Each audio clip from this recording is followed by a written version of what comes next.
ಪ್ರಿಯರಾದವರೇ, ಯೇಸುವಿನ ನಾಮದಲ್ಲಿ ನಿಮಗೆ ನನ್ನ ಪ್ರೀತಿಯ ವಂದನೆಗಳು. ಚೆನ್ನಾಗಿದ್ದೀರಾ? ಸಂತೋಷವಾಗಿದ್ದೀರಾ? ಯೇಸುವಿನಲ್ಲಿ ಯಾವಾಗಲೂ ಸಂತೋಷವಾಗಿರಿ. ಆತ ನಿಮ್ಮ ಸಂಗಡ ಇದ್ದಾನೆ. ಆತನೊಂದಿಗೆ ನಡೆಯುವುದು ಬಹಳ ದೊಡ್ಡ ಭಾಗ್ಯ ಅಲ್ಲವಾ? ಆದರೆ ದೇವರಿಂದ ಯಾವ ವಾಕ್ಯವನ್ನು ಹೇಳುತ್ತಾರೆಂದು ನೋಡಬೇಕಲ್ಲ. ಕೀರ್ತನೆಗಳು 26 1ನೇ ವಾಕ್ಯದಲ್ಲಿ, ನಾನು ಕದಲದೆ ಯೆಹೋವನಲ್ಲೇ ಭರವಸವಿಟ್ಟಿದ್ದೇನೆ ಎಂದು ಒಬ್ಬ ಭಕ್ತನು ಹೇಳುತ್ತಾನೆ. ನೀವು ಕದಲುತ್ತಾ ಇದ್ದೀರಾ? ಕೆಲವೊಮ್ಮೆ ವ್ಯಾಧಿಯಲ್ಲಿ ಬಲಹೀನರಾಗುವಾಗ ಹಾಗೆ ಕದಲುತ್ತೇವೆ, ನೋಡಿದ್ದೀರಾ? ಏನು ಈ ರೀತಿ ಅಲುಗಾಡುತ್ತಾ ಇದ್ದೀರಲ್ಲ, ವಯಸ್ಸಾದವರಂತೆ ಆಗಿದ್ದೀರಲ್ಲ ಎಂದು ಕೇಳುತ್ತಾರೆ. ವ್ಯಾಧಿಯಲ್ಲಿ ಬಲಹೀನತೆಯಲ್ಲಾದರೆ ಆ ರೀತಿ ಬಾಧೆ ಬರುತ್ತದೆ. ಕೆಲವೊಮ್ಮೆ ಕೆಲವರು ಕುಡಿದು ಆ ಅಮಲಿನಲ್ಲಿ ತೂರಾಡುತ್ತಾ ಇರುತ್ತಾರೆ. ಏನು ತೂರಾಡುತ್ತೀಯ ಎಂದು ಕೇಳುತ್ತಾರೆ. ಒಂದು ಪಾಪ ಒಬ್ಬ ಮನುಷ್ಯನನ್ನು ಕದಲುವಂತೆ ಮಾಡುತ್ತದೆ, ಅಥವಾ ಸ್ವಲ್ಪ ವಯಸ್ಸಾದರೆ ರೋಗ ವ್ಯಾಧಿಗಳಿಂದ ಆ ಒಂದು ಕದಲುವಿಕೆ ಬರುತ್ತದೆ. ಆದರೆ ದಾವೀದನು ಹೇಳುತ್ತಾನೆ, ನಾನು ಕದಲುವುದಿಲ್ಲ. ನಾನು ಕರ್ತನ ಮೇಲೆ ಭರವಸೆ ಇಟ್ಟಿದ್ದೇನೆ. ಆತನನ್ನು ಆಶ್ರಯಿಸಿಕೊಂಡಿರುವುದರಿಂದ ನಾನು ಕದಲುವುದಿಲ್ಲ.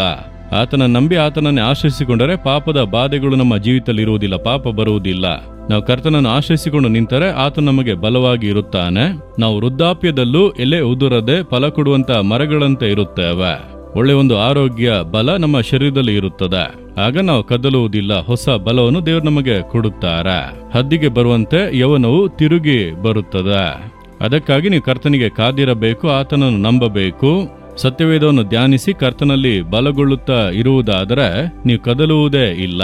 ನೀವು ಕದಲುವ ಹಾಗೆ ತೋರುತ್ತಾ ಇದೆಯಾ ಎಂದು ಹೇಳಿರಿ, ನಾನು ಕರ್ತನನ್ನು ನಂಬಿದ್ದೇನೆ, ನಾನು ಕದಲುವುದೇ ಇಲ್ಲ. ಯಾವುದು ಕೂಡ ನನ್ನನ್ನು ಕದಲಿಸುವುದಕ್ಕೆ ಸಾಧ್ಯವಿಲ್ಲ. ನಾನು ಸ್ಟ್ರಾಂಗ್ ಆಗಿ ಇರುವೆನು, ಸ್ಟ್ರಾಂಗ್ ಆಗಿ ನಿಲ್ಲುವೆನು. ನಿಮ್ಮ ನಡೆ, ನಿಮ್ಮ ಜೀವಿತ ಎಂದಿಗೂ ಕದಲುವುದಿಲ್ಲ. ನಾನು ಕದಲಿ ಹೋದೆ ಎಂಬುದಾಗಿ ಕಂಗಾಲಾಗುತ್ತೀರಾ? ಇಲ್ಲ, ದೇವರು ಸಂಗಡ ಇದ್ದಾರೆ, ಕದಲುವುದಕ್ಕೆ ಬಿಡುವುದಿಲ್ಲ. ಧೈರ್ಯವಾಗಿ ಹೇಳಿರಿ, ನಾನು ಕರ್ತನನ್ನು ನಂಬಿದ್ದೇನೆ, ಆತನು ನನಗೆ ಬಲವಾಗಿದ್ದಾನೆ, ನಾನು ಕದಲುವುದಿಲ್ಲ. ಯೇಸು ಕ್ರಿಸ್ತನ ನಾಮದಲ್ಲಿ ಕರ್ತನು ನನಗೆ ಬಲ, ನಾನು ಆತನನ್ನು ನಂಬಿದ್ದೇನೆ, ನಾನು ಕದಲುವುದಿಲ್ಲ. ನಾನು ಜಯ ಹೊಂದಿ ದೃಢವಾಗಿ ಧೈರ್ಯವಾಗಿ ನಡೆಯುವೆನು, ಬಾಳುವೆನು ಯೇಸುವಿನ ನಾಮದಲ್ಲಿ. ಆಮೇನ್, ಆಮೇನ್.